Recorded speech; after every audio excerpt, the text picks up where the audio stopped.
நண்பர்களே வணக்கம். நான் உங்கள் இளையகுமார், லீடர் ட்ரெய்னர் ஸ்கவுட்ஸ். நம்ம பயனரிங்கில் நாட்ஸில் ஷீப் ஷேங்கோட வேரியேஷன்ஸ் பார்த்துக்கணும் இல்லையா? மறுபடியும் ஒரு தடவை ஞாபகப்படுத்துகிறேன். ஷீப் ஷேங்க் எப்படி போடணுங்க. நீளமாக இருக்கிற கயிறை வெட்டாமல் சுருக்கிறதுக்கு பயன்படுத்துகிற ஒரு சைடில் ஒரு ஆஃப் ஹிச் போட்டுக்கிட்டோம் மடிச்சுக்கிட்டு, அதுமாதிரி இந்த சைடில் ஒரு ஆஃப் ஹிச் போட்டுக்கிட்டோம். இதுதான் ஷீப் ஷேங்க். இது நமக்கு தெரிஞ்சது தான், முதல்ல பார்த்தது தான். இது ஷீப் ஷேங்க். இப்போ இதனுடைய வேரியேஷன்ஸு டாக் ஷேங்க்கு, கேட் ஷேங்க்கு, இது மாதிரி நிறையா இருக்குது. இப்போ இன்றைக்கி கேட் ஷேங்க் அப்படிங்கிற ஒரு ஷீப் ஷேங்கோட வேரியேஷனை பார்க்க போகிறோம்.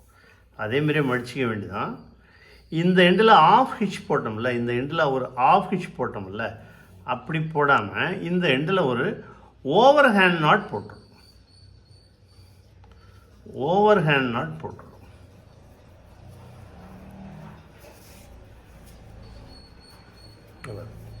இது மாதிரி ஒரு ஓவர் ஹேண்ட் நாட் போட்டுடணும்.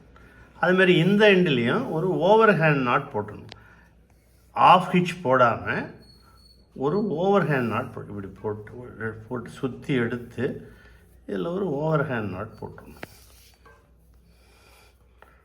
ரெண்டு சைட்லேயும் பாருங்கள், ரெண்டு ஓரத்தில் ஆஃப் ஹிச் இருந்தால் ஷீப் ஷேங்க்கு, ஓவர் ஹேண்ட் நாட் இருந்ததுன்னா அதுக்கு பேர் கேட் ஷேங்க் அப்படின்னு பேர்.